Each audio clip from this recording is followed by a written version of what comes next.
people always say, no, there's no hope yet. So I know a lot of people that have really great hair, but are into weaves. There are those that are into weaves because they don't really have great hair. So learn about your hair the same way you learn about your skin type. So we're currently producing a line of 9 products. We have our oil treatments, then we have our oiling moisturizers, then we have our washers and conditioners and hair treatments. Right now, what is selling most is our hair growers. Selling crazy. Our personal favorite right now is also the carrot oil.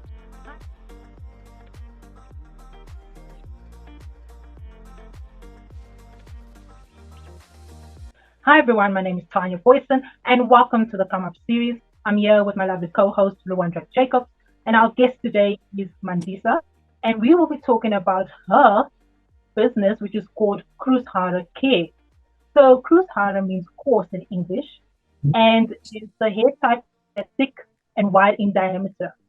So this is basically occurs in different ethnicities, and you can have coarse hair that is straight, curly, wavy, and coiled. And this is caused by dryness, brittleness, and breakage. Nice. Thank you for that lovely introduction, Tanya, and welcome, Mandisa. So, Mandisa, can you tell us a bit about yourself, and then also when did your journey start with Kroeshare? Okay, hi, ladies. Thank you for having me on your show. So I am Mandisa Mereeotlhe. I'm from Kimberley in the Northern Cape. So my journey with the hair care industry started in 2011 when I went professional now, when I started putting the business into boxes. But prior to that, I always used to do mixing because I struggled with getting the right products on shelves. So this happened when I was in varsity still. So I would try from time to time different things. And I'm also a researcher by profession. Okay. So I would literally sit and research ways on how I could better moisturize my hair and stuff like that. And then I would bump into raw products, buy some, mix some, and the journey went on. Some friends of mine loved what I was doing. So from time to time, they would buy. So it was a little business in varsity.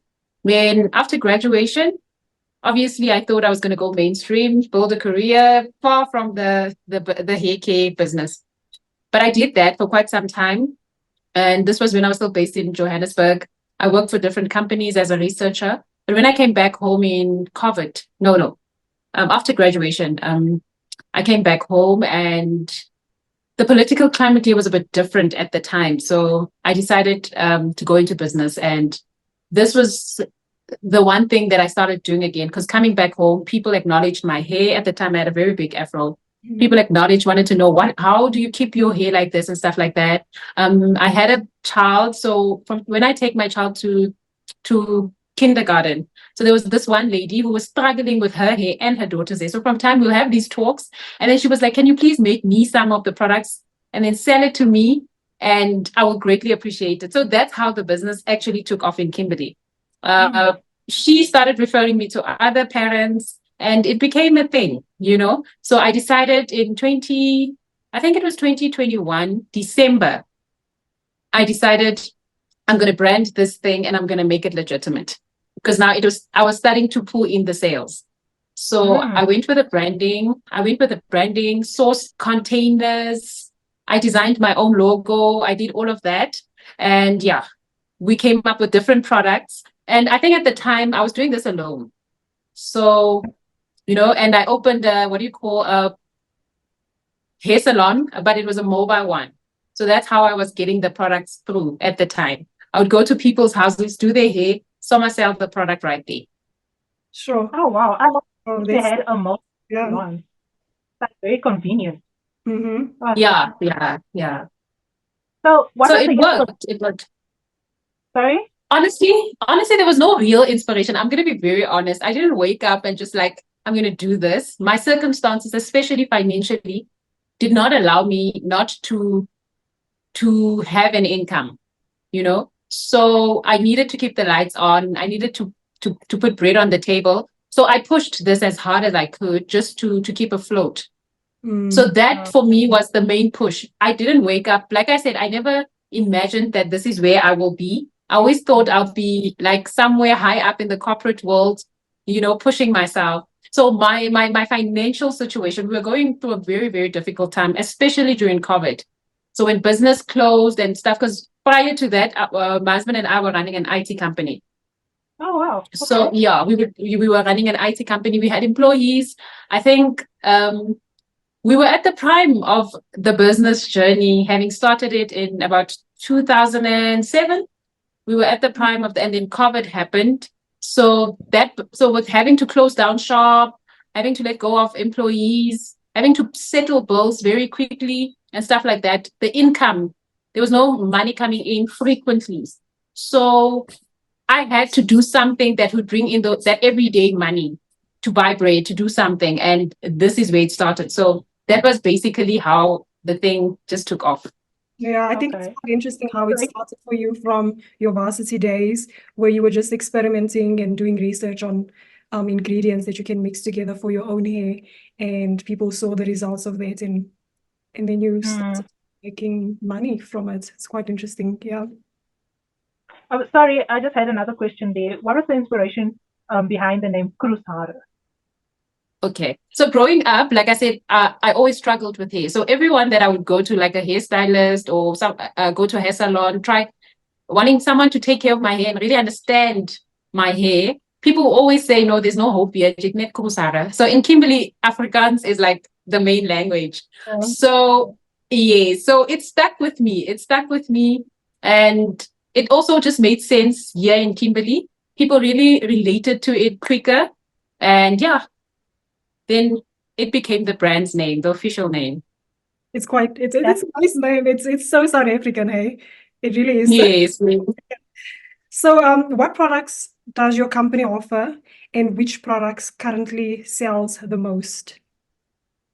So we're currently producing a line of 9 products. We have our oil treatments, then we have our oiling moisturizers, then we have our washers and conditioners and hair treatments.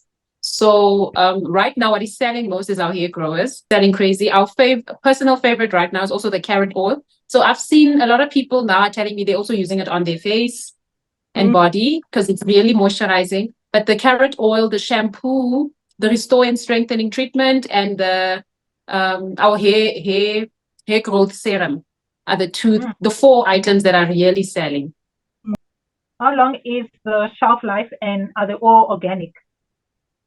Yes, we actually, I think about 3 months ago, maybe not even 3, just before December, or I could be wrong, maybe January, we got our SABS tests back because we got funding from CEDA to have our products tested. So the shelf life came up to 12 months. Okay. And yes, all our products are organic. Oh, no wonder We source only organic, yeah. Oh, no wonder people are using it on their face and seeing. Yes. I like that. So, how do you reach your target market, and how do you approach retail chains to get your products out there on the large market? So the salon has been, so we have like, I think, like a salon where people can go and do their hair. That has been our biggest point of contact with the customer. Because apart from just the hair services, we also promote our products. That has been like the biggest line of contact. And then social media has played a role, helping us reach people outside of the province, outside of the city. And also these exhibitions that we attend, they open us up to a broader audience. So that is it for now. We haven't really stabilized the business yet because, and when I mean yet, I mean in terms of the production of our products, because we've been using your homemade mixers and stuff like that so we only recently got funding to purchase machinery. We actually should be collecting the machinery in the new month because the sale is through. Yes. So we're planning to drive through to Johannesburg, go for training to use the machinery. But so the machine, so for us to approach retail, one thing that we did recently, I think it was during December, we actually just walked into ShopRite in Kimberley and said, hey, can we meet your manager? We met the managers, sat down, showed them the products, and they were like, great, but this is not for ShopRite. We'll take you guys to Checkers, but this is the price. This is the things you guys need to meet. So we're working on that now, getting the machinery in line, getting our ISO 901 certification. So those are all the things right now that we're putting in place, sourcing different kinds of machinery, because we are approaching a semi-automatic production. So those are all the things now that we're also trying to source a building, mainly something that we can own and pay off. So that's also something that we are busy trying to put together. We're just basically riding the tide right now with all these funding opportunities and also having gotten our certifications. So we just feel like there's more to back right now. So we've been seeing a lot of interest and a lot of things coming through. So right now, what we are busy is to set up a mini factory where we can have a production line, where we can have our production line certified by SABS. And then, because that's one of the requirements when you go retail, you need to be able to produce in mass capacity. Okay. Yes. So in bulk. So those are the things we're trying to put in place. So we've given ourselves the entire year to get that right. Okay. Because this is not something this is not something you basically can just do overnight, especially if you don't have the capital to just order things. Yes. So we've given ourselves the whole year just to put this in place and really legitimize it so that when we knock on those doors, we are ready, more than ready. Yes. So you're saying that the product is currently available for people to order online on your social media platforms, and then for people who's in Kimberley, at your salon, that's where they can find it. Okay. Yes. We also have a website where we sell it from. Yeah. We will link all that information. Yes. Yeah. Wow, that's amazing. Like all that information you just gave me now of how you started, where you're going. It's so inspiring. And I'm sure everybody that's watching this have learned a lot and know exactly if they want to start off their business, what steps they have to take and where they have to go. So this is my last question. Has there ever been a time when you felt like, oh my word, I don't think this is going to work out. I think I must go back to 9 to 5. Have you ever experienced that? Every day of my life. Every day of my life. It's hard. It's hard, especially, I think for me, I don't come from a business background. I don't have people where I can, look back and say, this guy did it, especially in my own family. This person did it, so sure, I am also going to make it. It comes with a whole lot of self-doubt. It comes with a whole lot of fear. So the uncertainty in it is what actually will trigger that to say you need to find a job. And I'm telling you, it gets very difficult, extremely difficult, where your own family members will say, this thing is not working, just go find a job, So it's just basically by the grace of God. But I won't lie and say, I don't think about it. I'm set out in my ways. One thing I've learned, and it's something that I'm actually coming to terms with, is that you can never really have it all figured out. We're all trying this. We're all hoping that we are going to make it. We are going to be those millionaires. We are going to be those market influencers. We all want to be those people, but the journey is very uncertain and unknown of. So you see celebrities go into business, then go back into 9 to 5. It's uncertain. So I don't want to confine myself to say I'm going to stay in this space. You understand? Yeah. But one thing I'm very certain of is that I've seen what it takes. I've learned so much from this. I think even myself, just as a person, my character has grown. I've been tested. They always say before you start a business or before you become successful in business, it will try to kill you. Yeah. So it has almost killed me. I think and I say this because I've seen how it has impacted my family, my kids, myself, my marriage and stuff like that. So I'm not going to say no, never, if the business has 100 rand, the house has nothing, you need to make those difficult decisions. Yeah. That's just the reality that's there. So you grow, you make the mistakes and you learn to say, this won't work. Working with an accountant has also been something that has really shocked me to say, you don't really know much about finances. You need to learn a lot, It's that to say, I have the money. I just had a sale now. My child needs medicine or something, and the accountant says, no, but it's not your money. You cannot spend like this. Pay yourself a salary and stick to the salary. So it's all those disciplines you learn. Then it also filters into your private life to say, guys, we need to manage our costs. We need to live beyond our means, because you can never, I mean, business is very seasonal. Winter is the worst season for us.